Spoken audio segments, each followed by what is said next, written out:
लेकिन क्या निकालना ही काफी है? बल्कि उस मुजरिम को सजा भी चाहिए।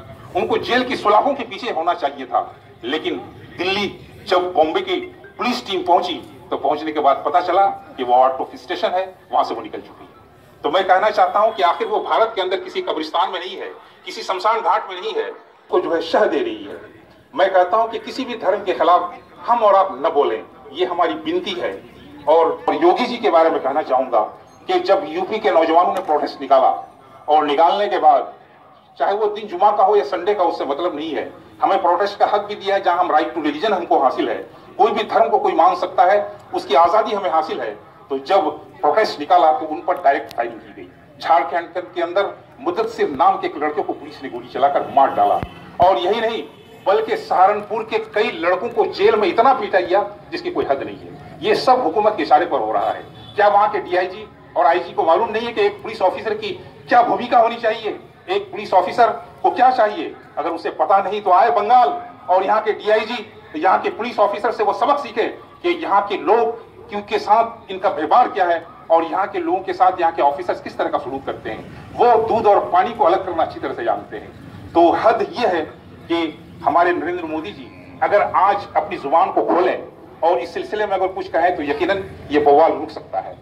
फ्रांस के अंदर एक टीचर पढ़ा रहा था क्लास रूम में और ब्लैक बोर्ड पर मेरे नबी करीम सल्लल्लाहु अलैहि वसल्लम का चित्र बनाकर वो कुछ समझाने की कोशिश कर रहा था, गलत बातें कर रहा था।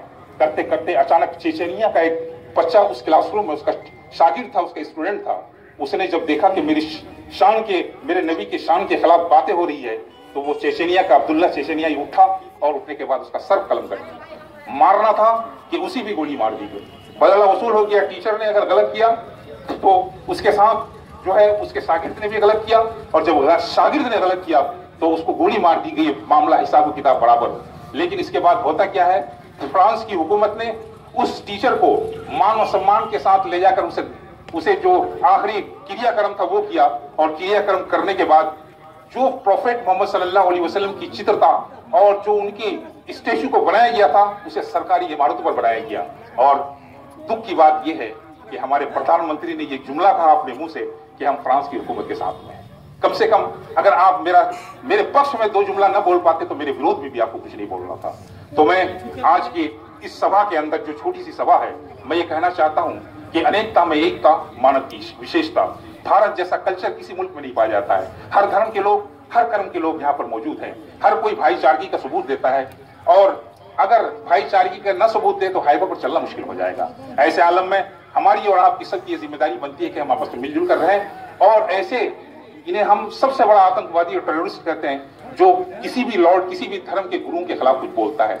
और हम आज के अपने इस मंच में ये और अपने हम ड्राफ्टिंग के अंदर ये भी लिखे हैं और हम इस चीज को वाज़ा करना चाहेंगे कि आज के बाद अगर कोई किसी भी धर्म के गुरुओं के खिलाफ कोई बोले तो उसके खिलाफ एक्शन लिया जाए और ताकि आइंदा कोई इसकी जरूरत न कर सके।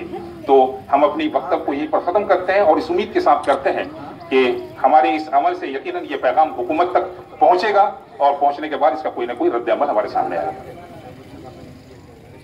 उसको निकाला गया, लेकिन निकालने के बाद उन्हें सजा नहीं दिया गया।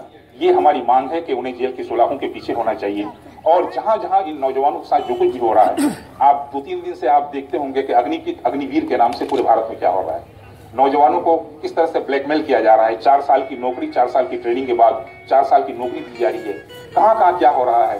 तो मेरे कहने का मतलब है कि आप इस तरह की स्कीम न बनाएं।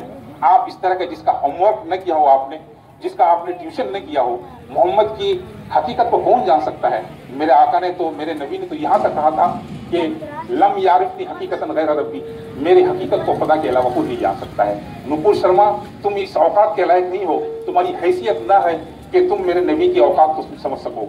बल्कि अबू बकर सिद्दीक से मुखातिब होकर मेरे नबी कहते हैं कि सिद्दीक, तुम्हारे बारे में आयतें नाजिल हुई है, सूरतें नाजिल हुई है कुरान के अंदर, लेकिन तुम भी मेरी हकीकत को नहीं जानते हो। हमारी हकीकत को सिर्फ खुदा जानता है। तो लिहाजा आज हम और आप नुपुर शर्मा के विरुद्ध में हम जो डिपोटेशन देने के लिए जाने के लिए तैयार हुए हैं, यकीनन हम डिपोटेशन देंगे और 2-3 तरह का शायद डिपोटेशन होगा। 2-3 जमात की तरफ से हम लोग डिपोटेशन देंगे और यह मांग करेंगे कि इन्हें जल्द से जल्द सिद्दीकी पर एक फिल्म बनाई गई थी द लेडी ऑफ हेवन।